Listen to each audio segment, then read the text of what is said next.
trigonometria, eu passei umas atividades para vocês. Eu acho que teve uns exercícios que eu não fiz com vocês, porque a gente teve muito feriado na segunda-feira e continuamos tendo, né? A visita ao Cefet vai ser na semana que vem. Então, nosso calendário está muito atrasado, né? Em relação aos outros dias da semana, em relação às outras turmas. Eu imagino que as duas disciplinas que vocês têm de segunda, né? Vocês viram que, notavelmente, a gente teve menos aulas na segunda-feira, né? Então, assim, mas eu coloquei no YouTube e mandei o link para vocês, um exercício parecido com o da atividade. Então, é só vocês seguirem lá o raciocínio e qualquer dúvida vocês vão me perguntar. Então, por isso que hoje já vou começar números complexos. Vou fazer uma coisa que eu não gosto muito, que é dar aula de matemática em slide. Eu acho que outras disciplinas, algumas que eu dou da parte da mecânica, da materiais, que é a minha área de especialidade, né? Para o pessoal da mecatrônica, vai muito bem um slide, você mostrar um esquema de como é um equipamento, né? De como é uma determinada máquina e tal, né? Mas matemática eu gosto de escrever na lousa. Estamos à distância, essa lousinha digital quebra um galho, eu vou escrever algumas coisas em alguns exercícios que eu vou fazer, mas o grosso da teoria eu vou dar em slide. Por quê? Para condensar duas aulas em uma. Então preparem-se, porque hoje vai ter bastante informação. Eu acho que vocês já usam nas disciplinas de eletrônica a parte de número complexos, é inclusive muito importante para vocês, né? Mas eu preciso terminar a parte de geometria e trigonometria para entrar em complexos, porque depois que acabar agora a introdução, que vai ser daqui a umas 3 semanas, a gente vai ver, provavelmente só no quarto bimestre, a forma trigonométrica. Então, por isso que eu deixo para o final. Embora vocês já estejam mexendo, muito provavelmente, agora é a hora de vocês tirarem as dúvidas e reforçarem o conceito de um modo aí mais eficiente, para não terem dificuldade mais nas disciplinas e fazerem um segundo ano aí mais tranquilo do que o primeiro. Tá bom, pessoal? Então, qualquer coisa vocês botem nessa parte do vídeo, quando vocês forem assistir, põe a velocidade 1,5 para não demorar 1 hora, porque vai ter bastante informação. Então, provavelmente vocês vão ter que rever e vai ser mais rápido, porque é PowerPoint, essa é a vantagem do PowerPoint, então é mais difícil de vocês absorverem, mas coloquem o vídeo aqui, comecem a assistir, tá bom? E revejam aí na velocidade 1,5 para vocês não levarem 1 hora para reassistir e tal. Vão provavelmente surgir dúvidas, mas qualquer coisa vocês me perguntam, tá? Podemos começar? Estão vendo aí minha tela? Eu compartilhei agora, ver se apareceu. Estão ouvindo a minha voz bem? E aí a gente já começa. Podemos ir? Se alguém puder me confirmar, eu agradeço. Pode sim.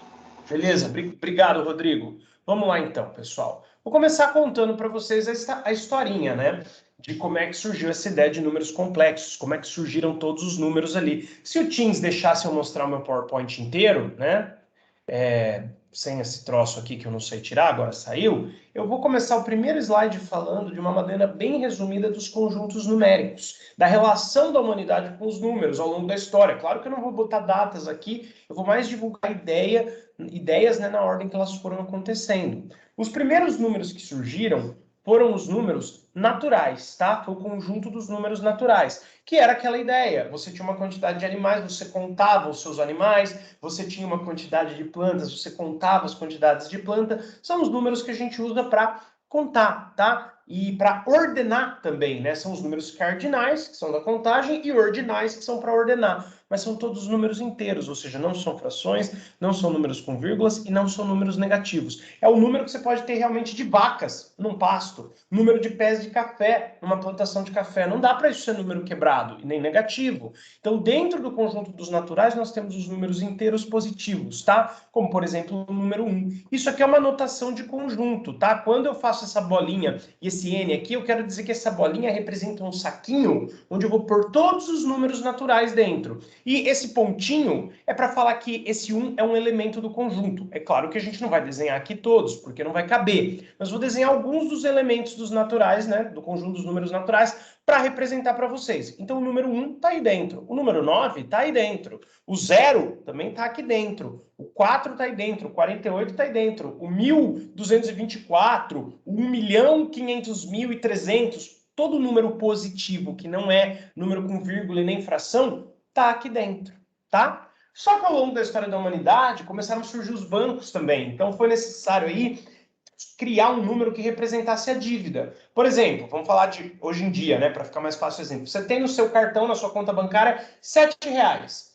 Você vai lá e faz uma compra de 10. Geralmente o cartão passa. Só que aí o que aparece na sua conta? Um 3 vermelho. Por que aparece um 3 vermelho? O que significa esse 3 vermelho? Você tinha R$ 7 na sua conta e você gastou 10. Então, 7 menos 10. A gente já fez essa conta várias vezes. Sinais diferentes, subtraem-se os números e mantém o sinal do maior em valor absoluto. Em valor absoluto, 10 é maior que 7. Então, mantém o sinal do 10. O que significa isso? Você só tinha 7. Você gastou 10. Então, quer dizer que você gastou 7 seu e mais 3 do banco para inteirar os 10 que você gastou numa compra de mercado e tal. Isso parece besta, parece óbvio, né? Então, esse menos 3 é o 3 vermelho que aparece ali no aplicativo do banco no saldo devedor, tá? E o surgimento desses números aí também foi importante, né? Claro que não só nos dias de hoje, no banco digital, mas ao longo da história da humanidade precisou-se de situações como essa, que eu dei um exemplo atual, mas faz muito tempo que precisou-se de situações em que você representava a dívida, né? Subtrair um número maior de um menor. Igual a gente fez, 7 menos 10 dá menos 3. Porque eu gastei R$ 7 meu, mas para inteirar a compra que eu fiz, né? Porque eu tinha no meu cartão R$ 7, gastei 10, vai sobrar 3, mas 3 negativo, 3 que eu estou devendo para o banco, que eu gastei 7 meu, 3 do banco para inteirar os 10. Então, foi necessário, vamos manter aí, vamos tirar, vai. Foi necessário criar a notação negativa dos números, justamente para manter essa questão da dívida, você poder subtrair um número maior de um número menor. Sem os números negativos, você não podia fazer isso. Então, no conjunto dos números inteiros, que é um outro saquinho, que eu represento aqui por Z, né, uma bolinha com esse Z cortado, dentro dele está o saquinho dos naturais. E veja, N é naturais, Z é inteiros. Inteiro significa não fração e nem número quebrado, nem número com vírgula. Se não é fração nem número quebrado, você tem os positivos e os negativos, ó. Menos 1 é um elemento, mas esse elemento só está dentro do saquinho maior, só está dentro do saquinho de fora, não entra nos naturais. Tanto o menos 1 quanto o menos 4 são elementos de Z, mas não de N. Aqui em volta eu vou pôr todo mundo que é de Z, mas não de N, ou seja, aqui em volta eu vou colocar somente os negativos. Né? Por exemplo, dei alguns exemplos aí, menos 1, menos 4, menos 7, menos 2, menos 41, menos 529, menos 320. Vejam que dentro do saquinho dos inteiros vai o saquinho dos naturais, que são os positivos, e mais os negativos fora do saquinho. Tá vendo? Então o Z engloba os naturais. Os naturais, o N está dentro do Z, mas para formar o Z não basta só o N, tem que ter também os negativos. Só que as contas que a gente faz, pessoal, sem ser o número de vacas, o número de pés de café, a partir do momento que se inventou, né, dinheiro, algumas coisas valores mais quebrados, né, ou mesmo metragem, quando você vai medir alguma metragem, então não precisa nem ser, né, número de plantação de animais, né, não precisa nem ser banco.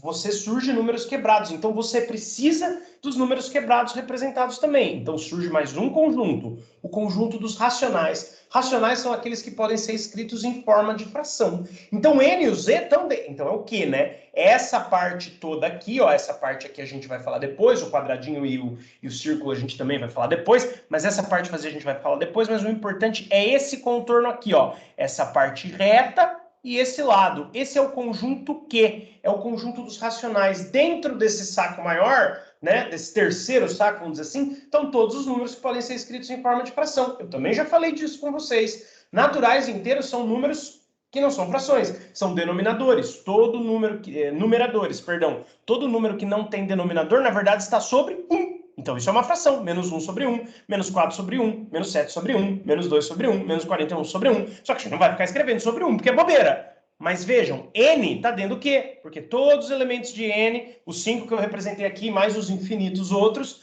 podem ser escritos em forma de fração. Todos os elementos de Z, esses 5 que eu coloquei fora e mais os 5 de dentro, ou seja, esses 10 elementos de Z e mais todos os infinitos que existem, podem ser escritos em forma de fração. Então, quem está aqui em volta, fora do Z? Quem realmente é fração, quem realmente é um número quebrado. Então, coloquei já todos de uma vez aí alguns exemplos. 2,5 é um elemento que está aqui fora. 37 sobre 2 é um elemento que está aqui fora. 1 sobre 2 é um elemento que está aqui fora. Menos 4 sobre 5 é um elemento que está aqui fora. Porque esses 4 caras, se você bater na calculadora, vai dar número quebrado.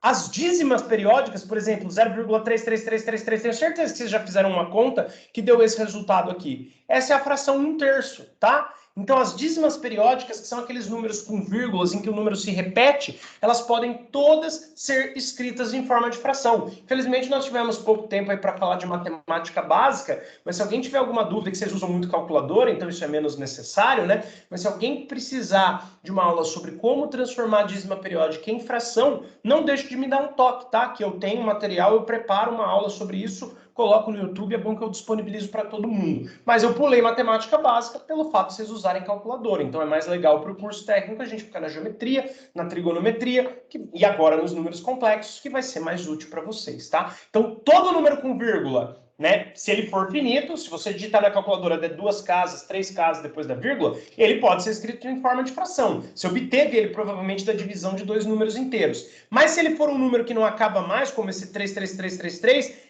o número se repete, a dízima periódica, e não precisa repetir de 1 em 1, tá? Pode ser, por exemplo, deixa eu trocar aqui.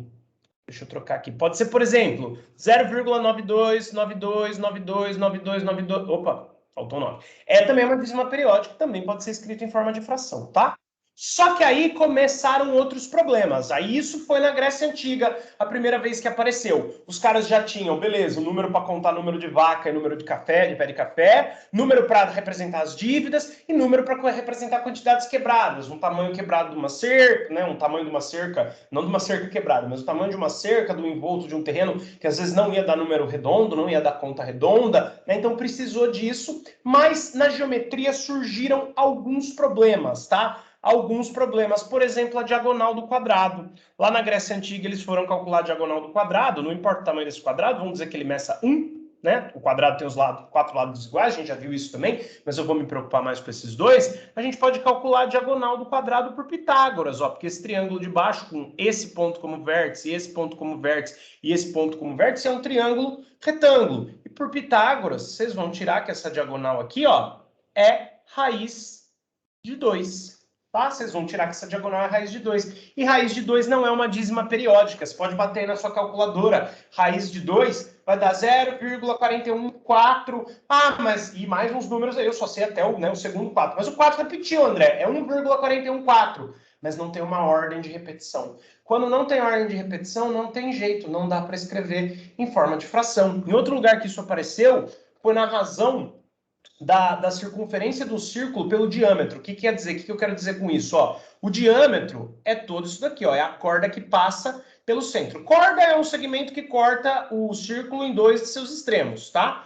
Ou a circunferência. Círculo é o preenchido, lembra? Círculo é moeda, circunferência é aliança, tá? Só para dar um exemplo aí. Então, o diâmetro é a corda que passa pelo centro. Ele pode ser medido aqui, como ele poderia ser medido em outros lugares também e tal. Se você dividir o comprimento C inteiro, a volta inteira, então imagina que esse C aqui, ó, é a volta inteira, mas não é um 360 graus. É a volta inteira em termos de comprimento. Peguei, cortei essa circunferência, desenrolei. A gente já viu isso aí em trigonometria também. Divide C por D. O que vai dar? Vai dar um número 3,1415,9, que a gente chamou ele de π. Por quê? Porque ele não pode ser escrito em forma de fração. Então, a gente não vai ficar toda hora escrevendo 3,1415,9, a gente chama de π. Tá? Π 3,1415,9 tem os múltiplos. Então, assim, raiz de 2, π são números que não podem ser escritos em formas de fração. Ah, André, mas você está falando ali que C, que é o comprimento total da circunferência, também pode fazer de outro jeito, hein, gente? Vocês também podem dividir meio comprimento de circunferência pelo raio, tá? Dá π do mesmo jeito, porque meio comprimento é a metade da circunferência toda, e o raio é meio diâmetro. Então, vocês vão ver que você dividiu por cima e embaixo, por 2 embaixo, manteve a fração do mesmo jeito. Só que essa fração não é uma fração propriamente dita de 2 números inteiros, igual 37 sobre 2, igual 1 meio, igual 2 sobre 5. Como o π é irracional, que é o nome que eu já vou falar, ou seja, é um número que não pode ser escrito em forma de fração, ou o comprimento vai ser um número irracional, ou o diâmetro vai ser um número irracional, ou os dois. Aí você vai dividir um pelo outro, vai dar um irracional, tá? Que é o π. Claro que na prática, se a gente fosse tentar obter o valor de π na prática, a gente vai por aproximações, tá? Então ele não vai dar um irracional, que é o π. Vai dar 3,14, 3,10, 3,20, 3,05, já é uma aproximação. Na prática, excelente. A gente vai dividir, sei lá, 3,2 por 1. O comprimento da circunferência é 3,2, o diâmetro é 1, medindo ali, pondo um barbantinho em volta, cortando, tentando medir, né, o comprimento da volta. É como se você pusesse um barbante aqui em cima dessa circunferência mesmo, medisse ela certinho com o contorno do barbante, desenrolasse o barbante, medisse. A medida é C. Aí com a régua você vai ali e mede diâmetro, a medida é D. Divide C por D, você vai tirar π aproximadamente. Mas não teria como você tirar o π preciso. Isso aí descobriu-se muito depois, né? Os matemáticos foram fazendo aproximações e eles perceberam que não dá. Você vai dividir aqui um número irracional, a gente só põe essa fração para representar a divisão. Mas na verdade você está dividindo um irracional por um racional ou um racional por um irracional de um modo que o resultado vai dar sempre π, que também é um número irracional. Então, passaram a aparecer na geometria números que, pela conta, davam números quebrados, né, com casas depois da vírgula, e essas casas não tinham uma periodicidade, não tinha uma ordem na repetição. Então, raiz de 2 não pode ser escrito em forma de fração, π não pode ser escrito em forma de fração. Então, para isso, criou-se um conjunto dos irracionais. Só um momento, deixa eu ver como é que está o tempo, que eu esqueci de pegar um relógio para começar a dar aula aqui. 8h18. Então, quer dizer, surgiu o conjunto dos irracionais. Você tinha aí os números. Vejam que todos esses aqui estão um dentro do outro. Os naturais estão dentro dos inteiros, que está dentro dos racionais, né? Porque todo número inteiro pode ser negativo, que está aqui fora, ou positivo, que está aqui dentro desse saquinho de dentro. Então, esse sacão aqui do Z forma os inteiros. O sacão aqui do Q vai ter os inteiros que você pode pôr um embaixo, é uma fração, ou as frações propriamente ditas que estão aqui fora. Os irracionais estão fora. Veja que é Q, que engloba todas as frações, em vermelho, as que não tem um embaixo, em preto, as que tem um embaixo, né? Em vermelho, as que tem um número diferente de um embaixo, em preto, as que tem um número 1 embaixo. E ali do outro lado, ó, você tem os irracionais, que é os que você não, mesmo que você tentar, você não escreve em forma de fração, que é raiz de 3, raiz de 2, π, como a gente já comentou, raiz de 5, tá? E qualquer raiz inexata. Qualquer raiz inexata vai ser irracional. Então, esse conjunto inteiro que junta o quê? São as frações, né? Seja fora as frações propriamente ditas, mais os números inteiros, que basta pôr sobre uma fração também, né? Com os que não podem ser escritos em forma de fração, que são esses verdes, formam um conjunto dos reais, que são os números que a gente usa no dia a dia. Muitas vezes, é o que eu falei, você vai medir uma cerca, ela vai medir 4,5 metro, mas ela é uma aproximação. Na verdade, ela pode ser 4,50272, lá. Quando não tem essa ordem, ele está aqui no i. Quando você consegue uma medida redonda, mesmo com vírgula mais 4,52, e o número acabou no 2, vocês já devem ter passado por isso batendo na calculadora. Faz uma conta, às vezes dá 4,52, certinho, só duas casas depois da vírgula. Às vezes dá 4,5, 2, 7, 3, 29, não tem ordem. Esses que não tem ordem, os números que vêm depois da vírgula, estão desse lado.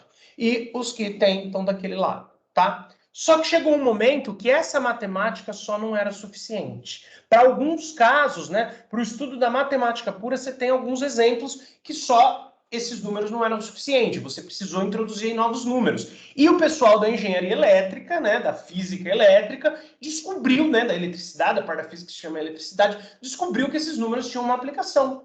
Onde? Em corrente alternada. Quando você tinha uma tensão senoidal, e aí você tirava, dependendo da defasagem, a corrente defasada em algum ângulo, certo? O pessoal começou a relacionar aí tensão senoidal, né? Tensão com trigonometria, e viram que essa modelagem matemática dos números complexos ajudava muito, né, para fazer os cálculos em corrente alternada. Então, a gente estuda, vocês vão estudar uns números que vão ajudar vocês em corrente alternada. Mas para vocês entenderem um pouco melhor a essência desse número, eu vou dar um exemplo bem mais básico. Vamos resolver junto essa equação de segundo grau. Eu não cheguei a falar para vocês dar uma aula de equação de segundo grau, explicar como é que... Ô, Teams, dá licença, né? Explicar como é que você resolve uma equação de segundo grau, a gente foi fazendo conforme precisou, na prática. Mas para ninguém reclamar, tá aqui a explicação. Ó. Por exemplo, vamos resolver essa equação de segundo grau. X² menos x mais 4. Ó, lembra que toda equação de segundo grau tem formato ax² mais bx mais c, igual a zero. A gente sempre tem que deixar o zero sozinho, tá? Então, inevitavelmente... a gente vai deixar o zero sozinho de algum lado, do outro lado, no caso aqui eu deixei todos os elementos da equação do lado esquerdo, o cara que multiplica o x² a gente chama de A, o cara que multiplica o x a gente chama de B, e o cara que não multiplica nenhum x é o C. Então aqui claramente, ó, a gente tem o A como sendo 1, porque não tem nada na frente do x², então é 1x², o B como sendo menos 1, porque é menos x, e o c como sendo 4. Então, a gente tem que aplicar duas fórmulas para resolver essa equação de segundo grau. Delta, primeiro, b quadrado menos 4ac. Ali eu escrevi tudo em vermelho, então não reparem, mas olha o que eu vou fazer a substituição aqui embaixo. Delta é b, quem que é b? Menos 1, olha a cor. Né? Quem multiplica o x, sai em quadrado. B quadrado menos 4, olha a cor. A é quem multiplica o x quadrado, então é 1. C, quem que é o C? Quem não tem letra nenhuma. Então aqui no caso é 4. Vejam o padrão, ó. Em verde é o cara que acompanha o x, em vermelho o cara que acompanha o x quadrado, e em azul o cara que não tem ninguém. Então b quadrado menos 4ac vai te dar o delta.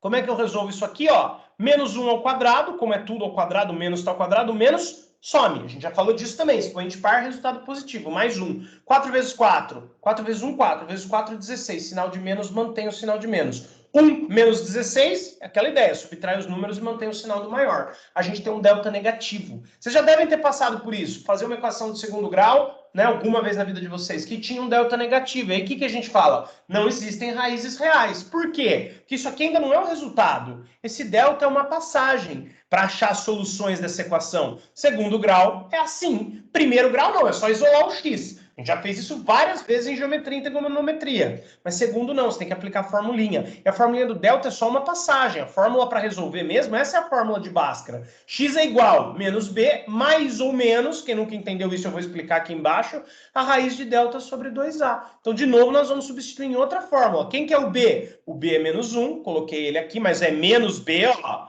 E o menos b é o menos 1 todo, pode ver que ele está verde, mais ou menos a raiz de delta sobre 2a. Olha por que quando o delta é negativo não existem raízes reais, pertencentes aos números reais. Porque nos números reais a gente não tem raiz quadrada positiva. Eu não cheguei a falar naquele diagrama, porque não coube ali na explicação. Mas a gente não tem raiz quadrada, desculpa, a gente não tem raiz quadrada de número negativo. Pode bater aí na calculadora, a raiz de menos 15 vai dar math error, se sua calculadora tiver em inglês. Mesmo na do celular acho que dá erro de domínio. Você não consegue tirar a raiz de número negativo. Porque pensa comigo, se você levar menos 15, por causa do nosso exemplo aqui ao quadrado, mas o menos 15 mesmo, o menos aqui dentro do parênteses. O que vai acontecer? Vai dar o quadrado de 15, que é 225, e o expoente o sinal vai sumir, porque expoente par, resultado sempre positivo. Então, quando você acha um delta negativo, isso pode acontecer numa equação de segundo grau, a hora que você joga nessa fórmula, ó, menos b, beleza, b é menos 1, menos 1, ok. Mais ou menos, já vou explicar o que é mais ou menos, a raiz de delta sobre 2a, o a é 1, ok. Aí a gente fica com esse raiz de 15, justamente por culpa dele, a gente não sabe o que fazer.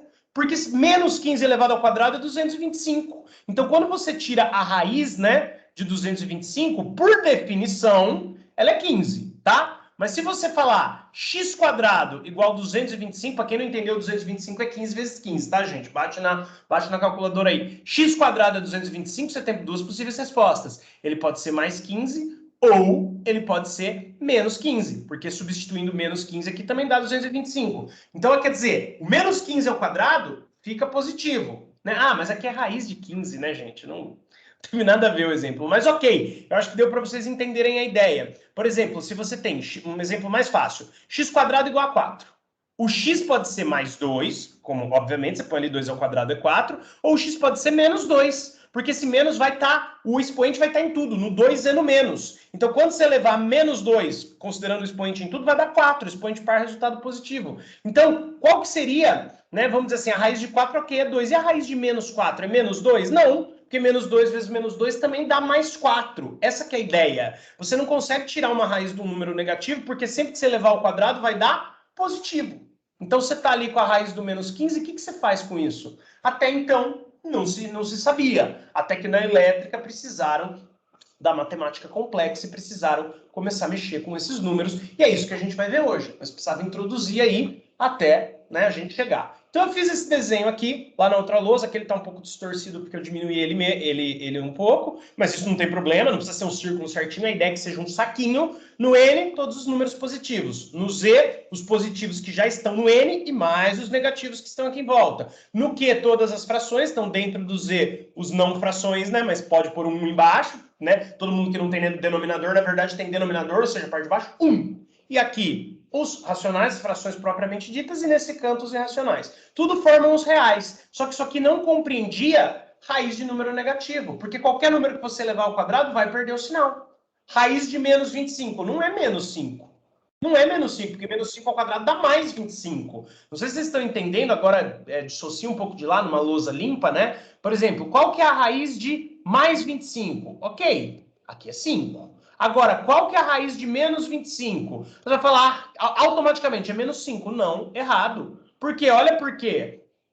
A raiz quadrada não é assim, ó, o resultado tem que ser elevando ao quadrado dá aquilo, elevando 5 ao quadrado dá 25. Elevando menos 5 ao quadrado não dá menos 25, dá mais 25. Expoente par, resultado sempre positivo. Então precisou-se de um novo conjunto que iria considerar essas raízes negativas, a existência dessas raízes negativas. Então criou-se o conjunto dos números imaginários, que eu represento como izinho, tá? Nos livros eu não achei uma representação boa, isão já é os irracionais, ou seja, os que não podem ser escritos em forma de fração. Aqui eu não coloquei, mas lembra da outra lousa? Pi, raiz de 2, raiz de 5, né?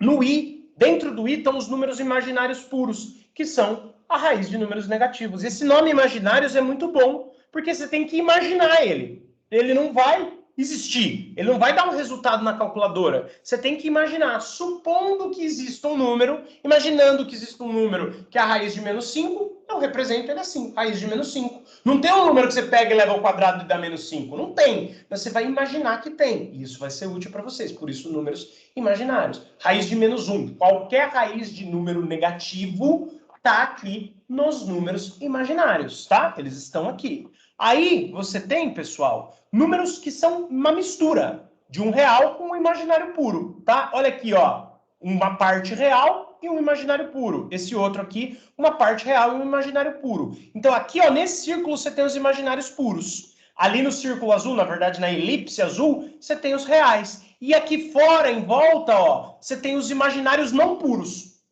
tá? Os imaginários não puros. Esse aqui é um imaginário não puro. 1, parte real, mais raiz de menos 1, parte imaginária. 2, parte real, mais raiz de menos 5, parte imaginária. Esse é um imaginário, esse número é imaginário. Então, um pedaço imaginário já é imaginário. Imaginário é quando tem raiz negativa, tá? Caso não tenha ficado claro. Então, quer dizer, esses aqui são os imaginários. A gente, na verdade, chama ele de simplesmente imaginários, tá? Mas eu gosto de falar imaginários não puros para deixar claro que aqui dentro dessa bolinha são os imaginários puros. Só que aí, juntando tudo isso, a gente tem todos os números que existem, ou pelo menos que a gente trabalha na matemática, que são os complexos. Todo número, presta atenção nisso, é complexo. Os números reais, olha, eles estão aqui dentro da caixinha do C. Então, eles são complexos. Os números reais nessa elipse azul são complexos. Complexos só com parte real. Os nessa bolinha aqui do izinho são imaginários, imaginários puros, só com parte imaginária. E aqui em volta vai ter o quê? Os que misturam. Os complexos imaginários, mas que não são puros. Mas todos são complexos, tá? Todos. Não, presta atenção nisso. Não precisa ter a parte imaginária para ser complexo, tá? O ponto é o seguinte, quando não tem a parte imaginária é um número real, mas está dentro dos complexos. Quando tem só a parte imaginária, é um imaginário puro, mas está dentro dos complexos. Quando tem as duas partes, está aqui em volta também, não é nem imaginário puro nem real, é simplesmente complexo, tá? Então, todos os números que existem, saibam disso a partir de agora, são complexos. É que alguns são reais, não tem a parte imaginária, está aqui dentro do R. Outros são imaginários, sejam imaginários não puros, que estão aqui fora, nessa volta toda, tá? Eu só pus 2 aqui, porque senão né, a gente fica até amanhã. E os imaginários puros que estão dentro dessa bolinha. Então, tem raiz negativa, é imaginário, tá? É número, é complexo. Só tem a raiz negativa, é imaginário puro, tá? E agora, como é que a gente usa isso? Olha só, primeira coisa, a gente define a unidade imaginária, senão a gente não consegue fazer conta. Se a gente ficar só imaginando, a gente não vai para a prática. Então, a gente define I, unidade imaginária. Cuidado com isso, tá, gente? Que lá nas disciplinas específicas de vocês, vocês vão usar I como corrente. Então, para vocês vai ser J. Ah, mas André, então por que você está pondo I? Porque eu estou dando aula de matemática, na matemática a gente usa I, tá? Mas se atentem a isso daí. Eu estou ensinando para vocês o jeito básico, como se aprende no ensino médio. Para quem não chegou a ver no ensino médio, para quem parou de estudar faz muito tempo, para quem viu, mas não entendeu direito. Então, se vocês assistirem uma aula disso aqui de ensino médio, que é bom que vocês vão ver o básico, vocês vão ver I. Por isso que eu estou usando I. Mas, pelo que eu já conversei com outros alunos, lá vai aparecer como J. E para vocês vai ser a corrente elétrica. Mas aqui a gente usa I, tá? A aula de matemática é bom que vocês saibam, vão acostumando com essa troca de variável, porque infelizmente isso acontece dependendo do material didático que se adote, tá? Então, por isso que eu decidi manter, perdão.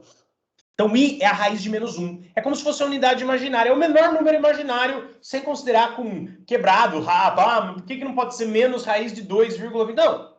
Unidade. A raiz da unidade negativa, tá? Que você tem que imaginar, não tem como fazer. A raiz de 1 positivo é 1 mesmo. Mas e a raiz de menos 1? Eu não sei. Para não ficar toda hora, igual eu fiz aqui, ó, escrevendo raiz de menos 1, raiz de menos 5, raiz de menos 4, você chama a raiz de menos 1 de I. Vocês vão ver que ela vai resolver todos os nossos problemas. Pelo menos para a gente dar alguma resposta, tá? Então, a raiz de menos 1 aí. Consequentemente, se eu elevar os dois lados ao quadrado, o que vai acontecer aqui, ó? I quadrado, olha a raiz ali, o expoente, esse expoente ficou muito baixo, tá? Mas imaginem que a raiz inteira está elevada ao expoente, tá? Vai cortar o expoente 2 com o índice da raiz, quando não tem índice, é como se tivesse o índice 2 com o índice da raiz 2. A gente já fez isso várias vezes, tá? E nessas condições, I quadrado é menos 1. Então, I é raiz de menos 1, consequentemente, I quadrado, eleva ao quadrado dos dois lados, é menos 1, tá? Essa é a unidade imaginária, a nossa unidade básica. Aí lá na equação que a gente travou, a gente tinha que tirar a raiz de menos 15 para continuar a conta. Não sei se vocês lembram disso, mas vocês vão lembrar porque eu vou mostrar de novo. Como que eu tiro a raiz de menos 15? Eu só sei a raiz de menos 1 até agora. Raiz de menos 1 é I. Raiz de menos 15 o André me apresentou. Mas você pode separar os dois números. Você concorda que menos 15 é 15 vezes menos 1? Bate aí na sua calculadora que você vai ver. E você pode separar qualquer número negativo num produto. Se fosse menos 7, 7 vezes menos 1. Se fosse menos 38, 38 vezes menos 1. Existe uma propriedade de raiz quadrada que a raiz de um produto, ou seja, de uma multiplicação, é a multiplicação das raízes. Você pode separar assim. E aí você pode trocar raiz de menos 1 por I, como a gente acabou de definir. André, mas não adianta nada. Você só trocou, era raiz de menos 15 e só ficou raiz de 15i. Que coisa idiota.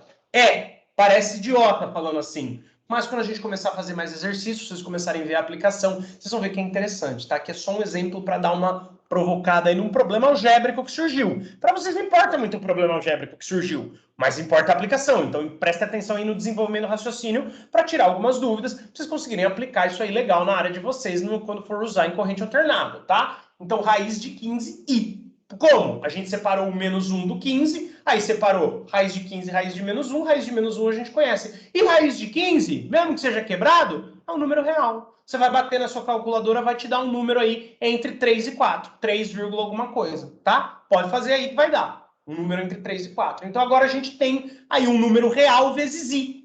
A ideia do i é sempre a gente tirar a parte negativa de qualquer raiz quadrada como menos 1. E aí escreve a raiz de menos 1 como i. Agora dá para resolver aquela equação do segundo grau. Ó, só copiei o que estava lá e diminui um pouco o tamanho da letra, porque aqui a gente vai pôr mais coisa, tá? Então, delta é o b quadrado menos 4ac, substitui, acha que é menos 15. A raiz da equação, o x, essa é a fórmula de Bhaskara propriamente dita. Menos b mais ou menos a raiz de delta, que no caso era menos 15, sobre 2 vezes a. A era 1. Vejam aí pelo esquema de cor quem é quem. Ficou bem claro as substituições na fórmula, né? Então, você vai ter duas possíveis respostas. Aquela que você vai usar, ó. Vejam que essa fração vai ficar assim, ó.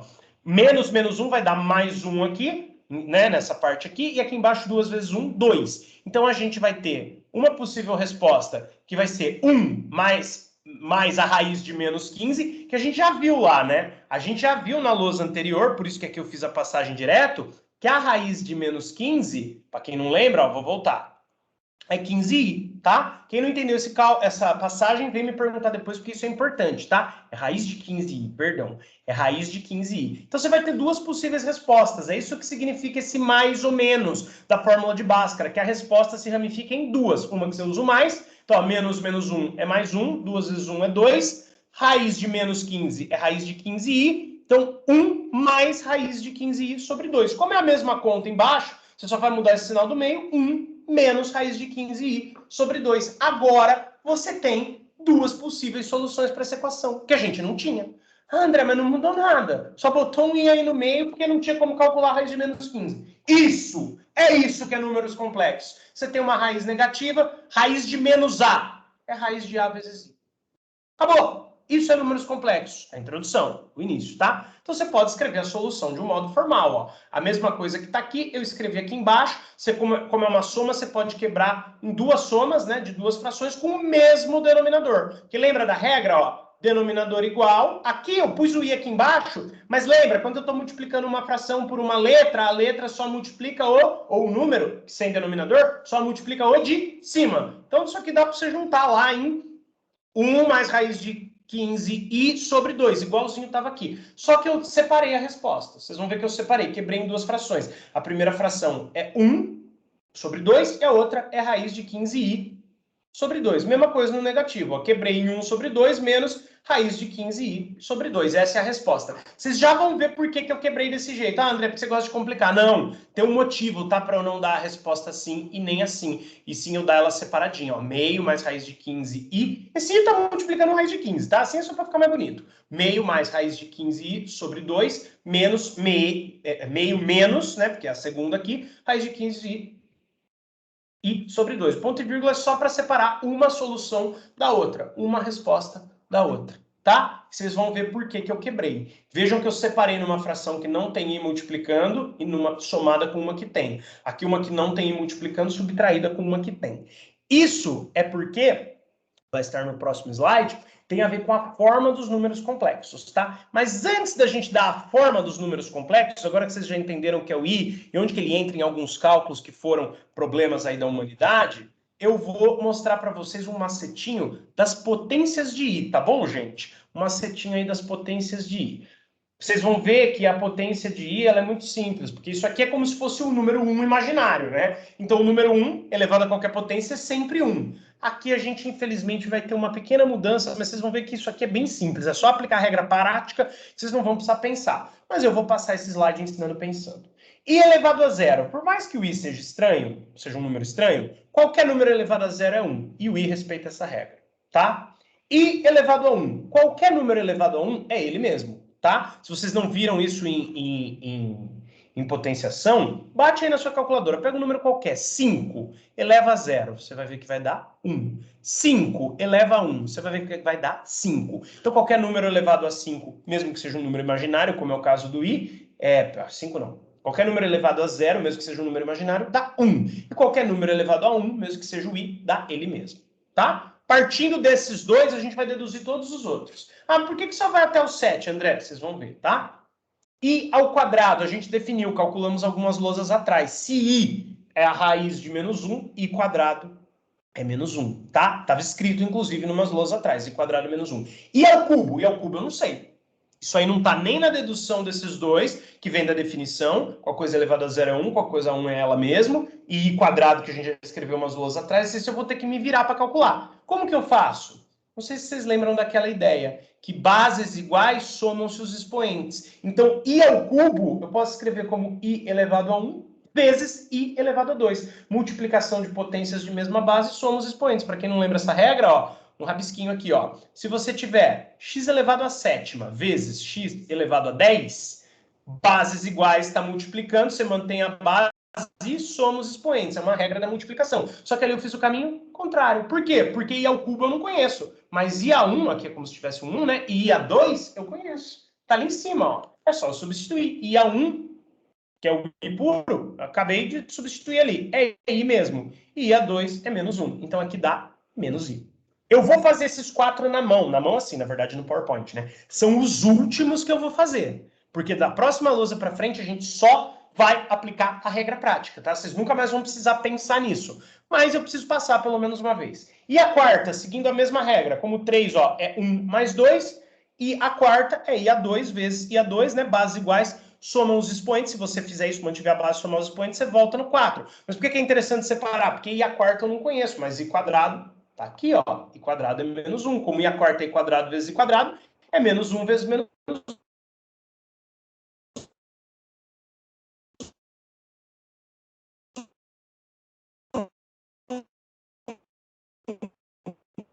Que dá i lá e 1. A gente acabou de calcular que i a quarta, ó, porque i a quarta, na verdade, é i quadrado vezes i quadrado, então é menos 1 vezes menos 1, e a quarta é 1 positivo. I a 1 é 1 mesmo. Então aqui dá i. E a quinta dá i. E a sexta, mesma lógica. Ó, se aqui eu fiz 4 e 1, somos expoentes, voltaria no i a quinta. Aqui eu faço 4 e 2, somos expoentes, voltaria no i a sexta. E a quarta eu conheço é 1, e ao quadrado eu conheço é menos 1. Então i a sexta dá menos 1. E a sétima, a mesma lógica. Eu vou quebrar em a quarta vezes i ao cubo. Já calculei os dois. O quarta está aqui, o cubo está ali. O quarta é 1 positivo. E a quarta é 1 positivo. Ó. Substituir aqui. I ao cubo, eu tinha acabado de calcular ali, é menos i. Então, u vezes menos i dá menos i. Eu não sei se vocês repararam que eu mantive as mesmas cores.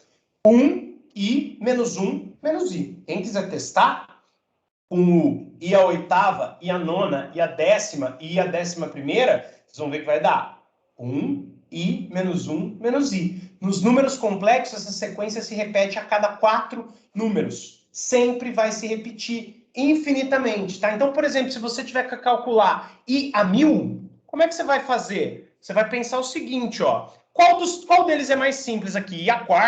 E a quinta para frente ficou meio zoado, né? Porque assim, i a 0 você não tem como usar. Mas a partir do i a 1, que você pode usar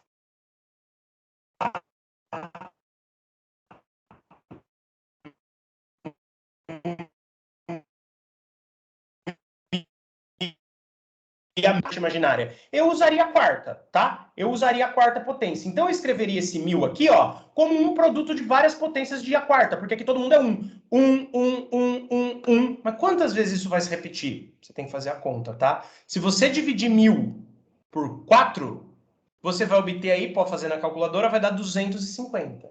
Então, como quebrar esse i a 1000 em várias outras produtinhos de i a quarta? Por que i a quarta? I a quarta dá 1, é o mais simples, tá? Você não pode fazer vários i a 0. I a 0 não vai chegar em 1000 nunca. Agora, você pode enfileirar vários 4 aqui, porque lembra, se eu estou multiplicando as bases, eu mantenho a base e somo os expoentes. Quantas vezes esse 4 tem que aparecer? Ó, 4 vezes 250 dá 1000. Então, eu tenho que fazer esse produto 250 vezes. Nossa, André, mas que loucura, 250 vezes, eu vou fazer essa conta como? De jeito nenhum. Você não vai fazer conta. Você justamente botou o 4 aqui, 250 vezes, porque, ó, soma 4 mais 4 mais 4 mais 4, 250 vezes, não é 4 vezes 250? 4 vezes 250 não dá 1000. Então, isso que eu escrevi aqui não é a mesma coisa que isso. Só que a quarta é sempre 1. Então, todos os 250 e a quarta aqui vão ser igual a 1. Então, 1 vezes 1 vezes 1 vezes 1, óbvio que eu não vou escrever as 250 vezes, vai dar como resultado 1. Ah, André, mas toda vez eu vou ter que pensar assim, e substituindo vários números 4 e tal, para ver o que que dá, né? Eu não gostei disso aí, não. Não, você não vai precisar pensar, não. Eu estou pensando, e aqui o resultado, né? I elevado a 1000 é 1, que a gente concluiu aí. Você não vai precisar fazer assim, não. Eu estou fazendo desse jeito porque eu tenho que te ensinar, tá? Mas você não precisa fazer assim, não. A gente tem uma regra prática que vai resolver sua vida. E é isso que eu vou passar aqui rapidão para vocês aí, que já é 8h44, tá? Infelizmente, a gente tem que ver aí bastante informação, que tivemos muito feriado de segunda. Vamos fazer um já com a regra prática? Vamos fazer junto? Vamos fazer I elevado a 15. Eu quero calcular I elevado a 15. Sabe como você faz, para você não pensar? No fundo, você vai estar fazendo algo parecido com aquilo. Você vai estar quebrando em vários 4, e aí você vai ver o que sobra, porque sempre que você quebrar em vários 4, vai dar tudo 1. Mas você não precisa pensar nisso, não. Você vai fazer o seguinte, ó. Você vai pegar, vai dividir a potência de I, seja ela qual for, por 4. Tá? Mas vai ter que ser na mão. Senão você vai chegar no número quebrado, isso não interessa, porque o que me interessa é o resto. É o número que vai aparecer aqui, ó. É o resto. Tá? Não é nem o resultado, é o resto. 4 não dá divisão exata por 5. Por quê? 2 vezes 4 é 8, 3 vezes 4 é 12, mais 4 vezes 4 é 16. Já passou do 15. Então, o 4 não cabe 4 vezes no 15. 4 vezes 4 é 16. Mas, se você multiplicar 3, ó, o 4 cabe 3 vezes no 15. 3 vezes 4, 12. Faltam, para chegar no 15, 12 para chegar no 15, faltam 3. Então, você vai fazer sempre assim. É sempre assim, ó. Tenta multiplicar aqui o número que der, o que falta para o 15, você bota aqui embaixo. O problema com divisão matemática básica, não fica com vergonha. A gente está muito acostumado a usar a calculadora. Qualquer coisa vem me perguntar. Então, ó, a regra prática, que eu já vou escrever ela aqui embaixo, depois eu completo ali, vai ser sempre assim, ó, pessoal. Você vai ter I elevado a x. Não importa qual o tamanho desse número x. Ele sempre vai ser igual I elevado ao resto. Ah, André, mas eu não entendi por quê. Não tem problema. Sai daquela ideia do 1000, mas para você entender, exige uma maturidade maior, uma intimidade maior com a matemática, então você não precisa sair daqui hoje entendendo isso, não. Você precisa entender como que usa a regra. Então, você tem I elevado a x, não importa quem é o x, você vai ter I elevado ao resto. Que resto? O resto da divisão de x por 4. Nem importa quem vai ser o resultado. O que importa é o resto. Ah, e se não tiver resto? Aí o resto é 0. Aí é I elevado a 0, igual a gente fez no 1000. Se a gente fosse aplicar a regra prática aqui, ó, 1000 por 4 dá número exato. 1000 dividido por 4, né? Vocês vão ter que fazer essa conta aí com mais calma, mas eu garanto para vocês que dá 250, e o resto é zero. Então, 1000 é i elevado a zero? É, i elevado a zero é 1. Lembra que a gente tinha dado 1? Então, é sempre a regra. Vai aparecer a animação aí, depois eu tiro os rabiscos por cima. A regra é essa. Você sempre vai substituir aqui, ó, por i elevado, não importa quem é a potência. Você vai pegar essa potência, dividir por 4 e vai falar que ela é igual a i elevado ao resto. É uma regra. É uma regra. Não deu o resto 15? Perdão. No 15 dividido por 4 não deu o resto 3? Então, i elevado a 15, como eu dividi 15 por 4 deu o resto 3, é igual a i elevado a 3. I elevado a 3 a gente já fez ali, dá i quadrado que é menos 1, né? Então ele dá como resultado aqui menos i, tá? Menos i. Então essa aqui seria a resposta. Gente, é sempre assim, ó. Então se eu deixar aí de exercício, vou colocar aí para vocês de exercício, tá? Provavelmente vocês não vão fazer, porque é um exercício que não vale nota, mas no exercício que vale nota depois eu vou colocar de novo. Se você tiver i elevado a 950, dá quanto? Vou colocar aqui x, ó, que é exercício. Dá quanto? Como é que você vai fazer isso? Não interessa quem que seja, que resultado que vai dar. Você vai ter 950, então você vai vir aqui, vai vir no papel, divide 950 por 4. Se alguém tiver dúvida como faz essa conta, me chama, né? Nem que seja nas atividades. Primeiro você pega o 9, vê se divide por 4, enfim. Não vou falar isso agora, senão não dá tempo da gente terminar. Mas o ponto é, você vai fazer 950 dividido por 4, você vai achar um resto. Não importa quem é o resto, você vai escrever aqui i elevado ao resto. O resto vai ser 0, 1 ou 2. Garanto para vocês. 0, 1 ou 2. Ou 3. Pode ser, tem 4 restos possíveis. 0, quando for número inteiro. 0, 1, 2 ou 3. Tá? Não importa qual dos 4 resultados der aqui. Você vai escrever ele aqui, ó. Falar que i na potência que você quer é i elevado ao resto. Que resto? A divisão do expoente por 4. O resto da divisão desse expoente por 4. Tá? Problema com divisão? Não tem problema. Perguntar. Todo mundo, no fundo, tem dúvida em divisão, porque hoje em dia a gente usa muita calculadora. Até eu, às vezes, enrosco para fazer divisão na mão, tá? Quando tem às vezes, abaixo zero, não abaixo zero, casas depois da vírgula. Essas são simples. Mas, mesmo assim, se vocês tiverem dúvida, pergunta. Matemática mais difícil é a matemática básica, tá bom? Então, dando essa introdução aí de potências de I, pessoal, para a gente já ir encaminhando aí para o fim da aula, estou fazendo em PowerPoint, repito, para quem chegou depois, não gosto muito de dar aula de matemática em PowerPoint, gosto de dar aula de matemática escando, mas isso leva mais tempo e a gente teve muito feriado de segunda, tá? Então, por isso que está aí rapidão no PowerPoint. Lembra agora, puxa lá na memória, porque eu fui falar das potências de I antes de continuar, que eu escrevi assim, ó, eu dei uma complicada para os olhos de alguns, eu separei essa fração, que era 1 mais raiz de 15i, tudo sobre 2, eu separei, eu pus o 1 sobre 2 mais o raiz de 15i também sobre 2, mas separei em duas, 1 sobre 2 menos o raiz de 15i também sobre 2. Por que eu separei assim?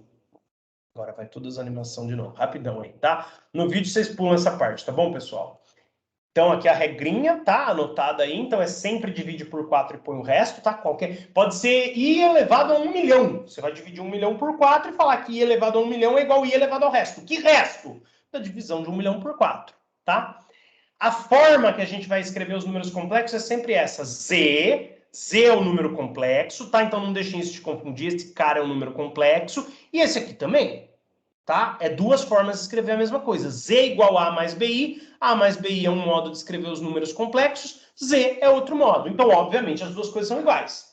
Se eu vou chamar todo número complexo de Z, né? E também vou chamá-lo de A mais BI, tem duas notações. Óbvio que as duas coisas são iguais, tá? Então, muito importante. Deixa eu tirar o rabisco aqui, só para ficar mais bonitinho. Muito importante. Sempre Z, que vai ser o nosso número complexo, vai ser igual o A, que não vai estar multiplicando o I, e o B que vai estar multiplicando o I. A vai ser um número, B também. A a gente vai chamar de parte real. B a gente vai chamar de parte imaginária. Então, multiplicou o I, é parte imaginária. Não multiplicou o I, é parte real. E Z é só um apelidinho, porque a gente dá para o complexo. O complexo mesmo é A mais BI. E que raios é Z, então, André? Z é um apelidinho. Lembra que a gente tinha função y igual a x mais b? Às vezes a gente dava um apelidinho para o y que era f de x. O complexo que é A mais BI também tem o apelidinho dele, é Z, tá? Z igual a A mais BI. O nome mesmo do complexo é A mais BI. Z é o apelido. Pensem assim que vai ficar mais fácil, tá? Todo número complexo vai ter parte imaginária e parte real. Todo número complexo. Lembra que eu falei alguns slides atrás que todo número que existe, ou pelo menos todo número que a gente usa na área aí de eletrônica e tal, de física, de exatas, todo número é complexo? Então, eu tenho aí 4 exemplos. Os 4 números são complexos.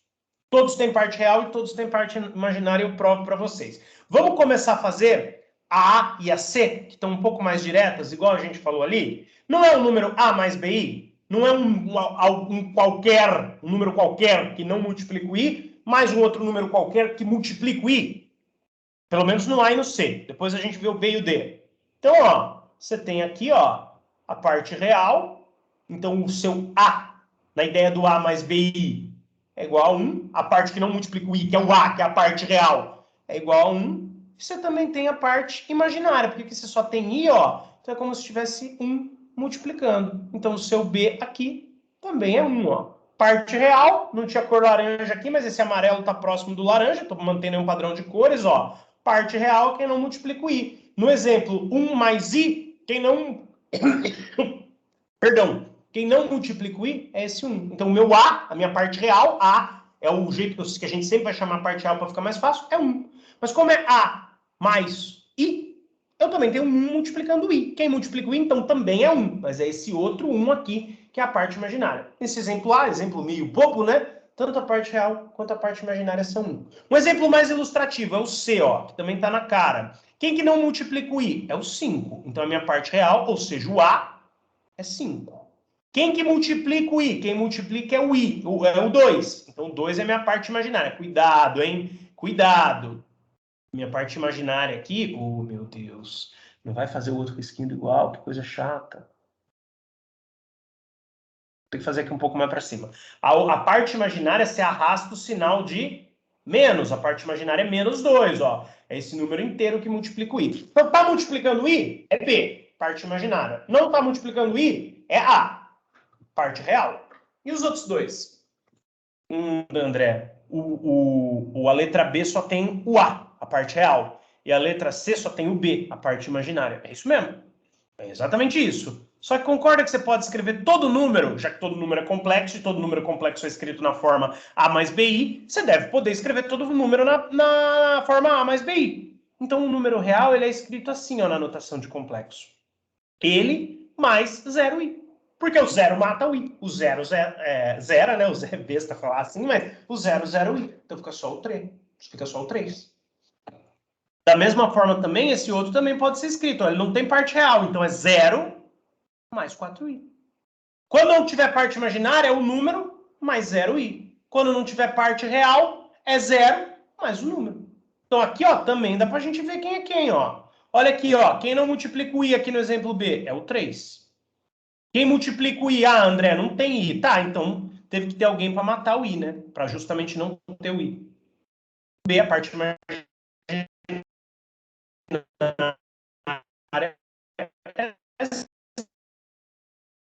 0. 4i é como se fosse 0 mais 4i. Não tem parte real. Então o A, já que não tem parte real, é 0. Tá?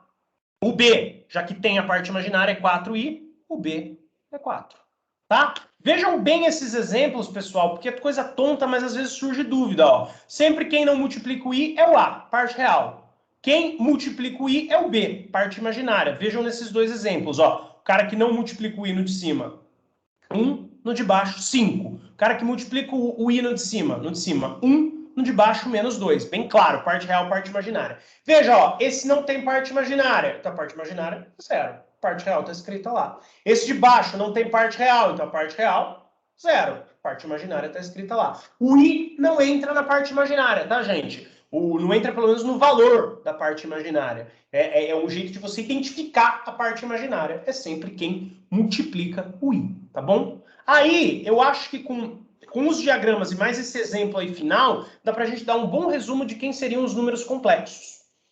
Eles vão se dividir em dois. Os complexos se dividem em dois grandes grupos. Os reais, que é quando você tem o b igual a 0, que era o caso ali do número 3, ó, a igual a 3, b igual a 0. Tá vendo aí, da letra B? O número 3 é um número complexo, que tem parte imaginária 0. Então, ele é real.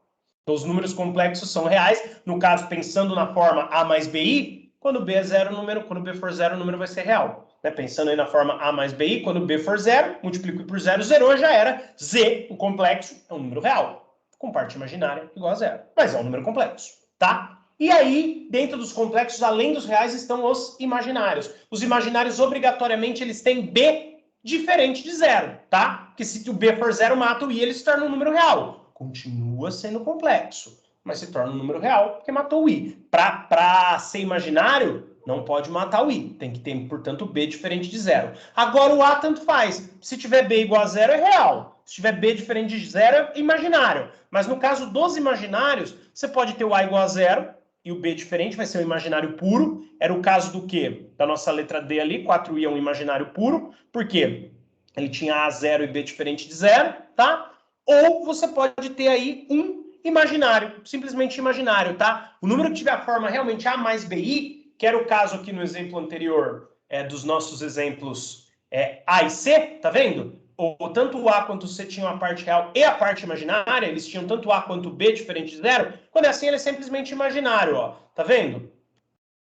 Para ser imaginário, basta ter o B diferente de zero. Teve o B diferente de zero, já é imaginário. Ele pode ser imaginário puro, quando não tem parte real, ou simplesmente imaginário, quando tem parte real e parte imaginária. Agora, quando não tem parte imaginária, é real. E todos eles são complexos, tá? Aí eu vou deixar isso para semana que vem, assim eu já libero vocês, para a gente treinar bem essa ideia aí, ó. Determine MN de modo que Z seja real e imaginário puro. Ali eu estou falando que N pertence aos reais, então o N que vai entrar aqui é um número real, no N não vai poder ter valor imaginário, e o M, mesma ideia, tá? Mas entendam isso para finalizar aí a aula, tá? Você sempre vai dividir duas coisas principais nessa aula. Foi uma aula muito introdutória, a gente estava começando um assunto novo, mas o que muito informativa, porque eu tive que juntar duas aulas em uma por causa dos feriados de segunda, mas o que vocês têm que sair sabendo? Quais são os dois slides mais importantes, tá? O resto foi ali introdução e historinha. Os dois mais importantes são esses, ó. A regra da potência de I, que você sempre vai dividir por 4 e elevar o I ao resto. Então, ó, é 950? Não importa que é 950. Como é que você vai pensar no I a 950? Você vai ficar fazendo um por um até chegar lá? Dá certo também, mas você vai levar uma vida. Como é que você faz? Qual é a regra prática de uma potência de I?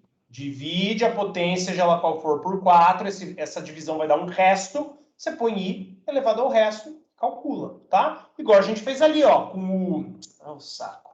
Igual a gente fez ali com o I elevado a 1000. A gente divide por 4, dá resto zero. Então, I elevado a 1000 é igual a I elevado a zero. Dá 1. A gente fez destrinchando, mas dá para fazer aplicando a regra prática também. Aí a gente fez, ó, aqui, I elevado a 15. Divide por 4, o resto é 3. Então, I elevado a 15 é igual a I elevado a 3, ó. I elevado ao número que for é igual a I elevado ao resto. Que resto? Da divisão desse número por 4. Esse slide é importantíssimo para vocês aplicarem a regra prática. O resto lá é para entender a teoria. Esse aqui é a regra prática. E esse outro, ó, gente, sempre vai aparecer um complexo como A mais BI, tá? A é a parte real, ou seja, quem não multiplica o I. B é a parte imaginária, ou seja, quem multiplica o I. Então, ele pode ser imaginário puro, quando não tem o A, tá? Ou real, quando não tem o B. Agora, quando tiver os dois, é simplesmente imaginário. E em todos os casos, nos 4 casos aí, os 4 números do exemplo A, B, C e D são números complexos, como a gente pôs aqui no resuminho, tá? Acho que aqui é mais legal de olhar do que no resumo, né? No resumo a gente fala e não fica tão claro. Diferente de zero igual a zero, aqui tá mais na cara, ó. Tá mais na cara. A e C são imaginários. D é imaginário puro, não tem parte real, ó. Tá vendo que A e C tem parte tanto imaginária quanto real? Então são simplesmente imaginários. Não tem parte real? Imaginário. Não tem parte imaginária? Real. Mas os 4 são complexos, tá? Então as duas lousas mais importantes dessa aula é essa que vem logo antes dela, tá? O resto é introdução. A aula que vem vai começar a ficar mais operacional. Então entendam bem, esse slide... Voltei sem querer. Esse slide e esse. São os dois mais importantes, tá? E tá gravado aí no vídeo para vocês. Boa semana, pessoal. Valeu! Falou, valeu.